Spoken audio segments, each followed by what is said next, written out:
Tuhan bersamamu.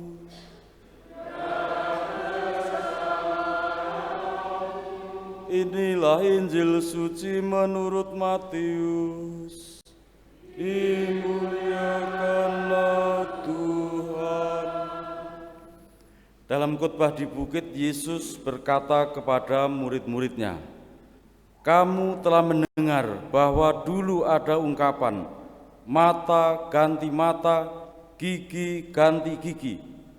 Tetapi aku berkata kepadamu, janganlah kamu melawan orang yang berbuat jahat kepadamu. Sebaliknya, bila orang menampar pipimu kanan, berilah juga pipi kirimu. Bila orang hendak mengadukan engkau karena mengingini bajumu, serahkanlah juga jubahmu. Bila engkau dipaksa mengantarkan seseorang berjalan sejauh 1 mil, berjalanlah bersama dia sejauh 2 mil. Berikanlah kepada orang apa yang dimintanya, dan jangan menolak orang yang mau meminjam sesuatu daripadamu. Kamu telah mendengar firman, kasihilah sesamamu manusia dan bencilah musuhmu. Tetapi aku berkata kepadamu, kasihilah musuh-musuhmu dan berdoalah bagi mereka yang menganiaya kamu. Karena dengan demikian kamu menjadi anak-anak Bapamu yang di surga. Sebab Ia membuat mataharinya terbit bagi orang yang jahat dan juga bagi orang yang baik. Hujan pun diturunkannya bagi orang yang benar dan juga bagi orang yang tidak benar. Apabila kamu mengasihi orang yang mengasihi kamu, apakah upahmu? Bukankah pemungut cukai juga berbuat demikian? Dan apabila kamu hanya memberi salam kepada saudaramu saja, apakah lebihnya dari perbuatan orang lain? Bukankah orang yang tak mengenal Allah pun berbuat demikian? Karena itu, haruslah kamu sempurna, sebagaimana Bapamu yang di surga sempurna adanya." Demikianlah sabda Tuhan. Terpujilah Kristus.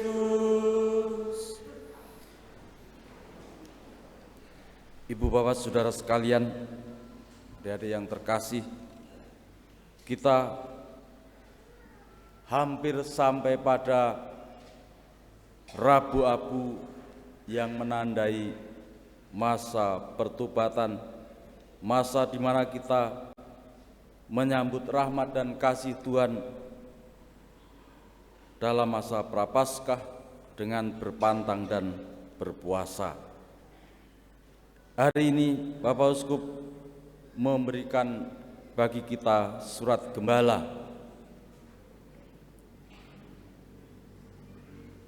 Saya bacakan surat beliau.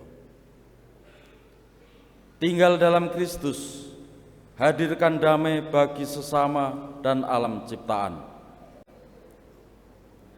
Kita akan kembali memasuki masa Prapaskah mulai Rabu Abu tanggal 22 Februari tahun 2023. Pada masa Prapaskah ini kita diajak untuk merenungkan dan menghayati tema aksi puasa pembangunan. Tinggal dalam Kristus, hadirkan damai bagi sesama dalam alam ciptaan. Tema ini kita tempatkan dalam semangat dan gerak penggembalaan tahun 2023, yaitu tinggal dalam Kristus dan berbuah, bersatu dan bersinergi demi Indonesia damai. Tema APP ini juga kita tempatkan dalam kerangka yang lebih luas, yaitu tema Arah Dasar Keuskupan Agung Semarang tahun 2021-2025, tinggal dalam Kristus dan berbuah. Pada masa Prapaskah ini kita diajak untuk semakin bersatu mesra dengan Kristus yang dapat diwujudkan dengan hidup rohani yang teratur dan mendalam, antara lain berdoa, mengikuti perayaan sakramental khususnya Ekaristi dan Tobat, membaca kitab suci, berziarah, berdevosi dan terlibat dalam pendalaman iman. Kesatuan mesra kita dengan Kristus Sang Damai Sejati akan menghasilkan buah yang nyata, yakni damai dengan diri sendiri, dengan sesama dan dengan alam ciptaan. Meskipun demikian, tetaplah harus kita sadari bahwa selalu ada ancaman terhadap damai ini. Damai dengan diri sendiri. Damai dengan diri sendiri terancam antara lain oleh kemalasan, amarah, iri hati, dan dendam. Hal-hal ini bahkan bisa dikatakan sebagai sumber dosa yang menjauhkan kita dari Tuhan. Damai dengan sesama terancam antara lain oleh kesombongan, keserakahan, dan keinginan untuk memaksakan kehendak serta menguasai orang lain. Kebencian dan caci maki, penindasan dan kekerasan, diskriminasi dan intoleransi, terorisme dan perang merupakan bentuk-bentuk ancaman yang paling nyata terhadap upaya hidup damai dengan sesama, dan hal ini masih terjadi juga di bumi pertiwi ini. Damai dengan alam ciptaan terancam antara lain oleh pencemaran dan pengrusakan alam lingkungan hidup. Hal ini berakibat pada terjadinya banjir, kekeringan, dan krisis iklim. Kita mengalami itu semua. Saudara-saudari terkasih dalam Kristus, saya mengundang Anda semua untuk secara khusus memaknai ajaan hadirkan damai bagi sesama dan alam ciptaan. Ini melalui upaya syukur. Kita bersyukur kepada Tuhan yang telah memperkenankan kita tinggal dan hidup di bumi pertiwi Indonesia yang indah dengan segala kekayaan alam dan keanekaragaman masyarakatnya. Kita bersyukur atas Pancasila yang berisi nilai-nilai manusiawi yang dalam sejarah bangsa telah teruji dan terbukti sungguh ampuh menjadi wadah kesatuan dan perekat persatuan bangsa kita. Keragaman dan perbedaan yang ada merupakan anugerah Tuhan yang selayaknya selalu kita syukuri. Sejak awal berdirinya bangsa kita, Indonesia, dipersatukan dalam keanekaragaman. Karena itu, Bhinneka Tunggal Ika menjadi semangat perjuangan kita demi terwujudnya Indonesia damai. Untuk sampai pada tujuan ini, seluruh warga masyarakat Indonesia, tidak terkecuali kita umat Keuskupan Agung Semarang, mesti bersatu padu dan bekerja bersama, menyatukan energi atau bersinergi untuk menciptakan dan mengembangkan kehidupan bersama yang damai ini. Kita bangun persaudaraan insani dalam perbedaan. Hal ini akan terlaksana kalau di antara semua warga masyarakat ada keterbukaan untuk saling memahami dan menerima manakala ada perbedaan, ada keberanian untuk dengan kasih penuh ketulusan saling mengingatkan apabila ada ketidakberesan, ada kehendak untuk saling meminta maaf dan mengampuni ketika ada kesalahan, serta ada tekad untuk menyambut dan memperlakukan yang lain sebagai saudara yang mesti direngkuh dan dilindungi. Sabda Tuhan hari ini memberikan pesan yang sangat jelas untuk kita. Mengasihi adalah sikap hidup dan cara bertindak yang paling tepat untuk menghadirkan damai. Sebab hanya dengan kasih penuh ketulusan itulah maka persaudaraan sejati akan terwujud. Kasih yang tulus akan menjauhkan seseorang dari rasa benci dan sikap balas dendam.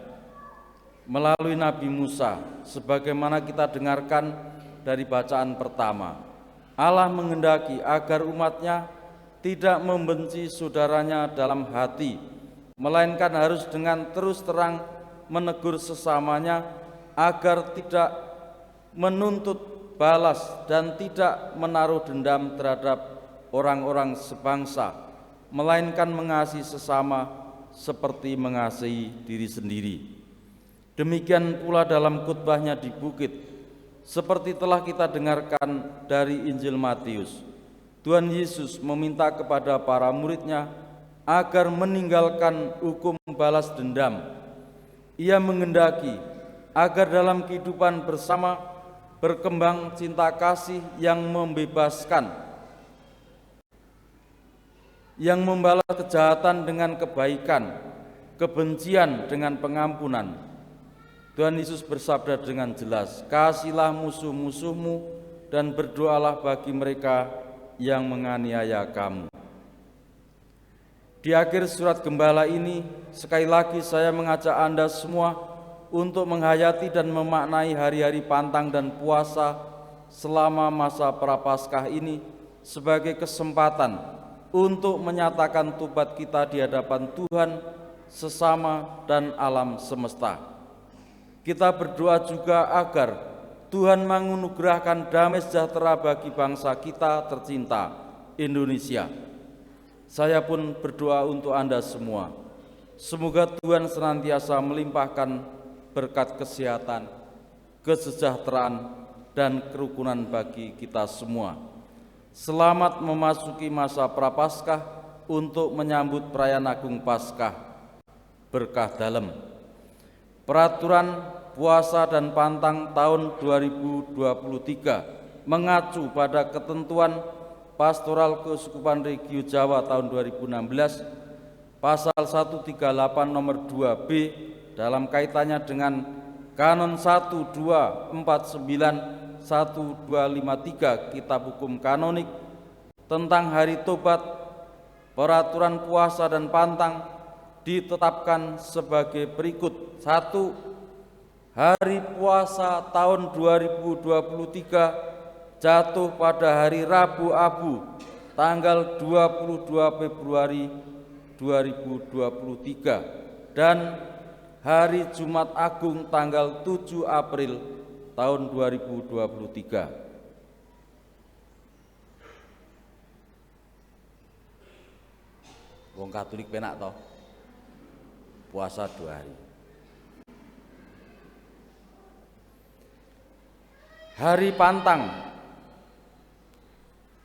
Hari pantang jatuh pada hari Rebo Abu dan hari Jumat selama masa Prapaskah tanggal 22 Februari sampai dengan 7 April 2023. Yang dimaksud dengan berpuasa adalah makan 1 kali saja dalam sehari. Kalau dulu kalimatnya makan kenyang sekali sehari, jadi sedino mangan wareg terus. Ini diperjelas, makan hanya 1 kali saja dalam sehari, yakni pada hari Rabu Abu dan hari Jumat sengsara dan wafat Tuhan. Umat beriman yang wajib berpuasa adalah yang berumur antara 18 tahun sampai dengan awal tahun ke-60. Sing umur swidak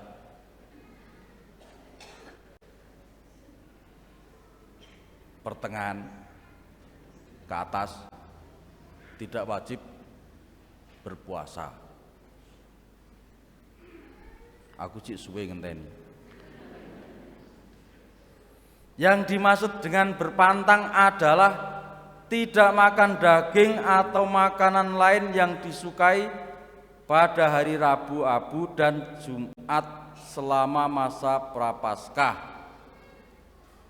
Namun sesuai dengan tradisi Gereja Universal, berpantang ini dapat dilakukan juga setiap hari Jumat sepanjang tahun. Sepanjang tahun, saben Jumat. Kecuali hari Jumat itu merupakan hari pesta wajib. Umat beriman yang wajib berpantang adalah yang sudah genap berumur 14 tahun ke atas. Masuk sing wis pikun tikluk-tikluk wajib berpantang, kecuali sakit. Agar umat beriman bisa secara pribadi maupun bersama keluarga, komunitas dapat memanfaatkan 40 hari masa Prapaskah ini secara lebih berdaya guna untuk menyempurnakan diri dengan tobat dan mati raga, kami anjurkan beberapa hal berikut. 1. Masing-masing pribadi, keluarga, dan komunitas dapat mencari bentuk mati raga, puasa dan pantang yang sesuai dengan jenis usia dan kondisi kesehatan. Nek ngerokok ini wajib pantang. Nara betah, ya izin Tuhan, saya enggak tahan, tak udut sidik wae lah.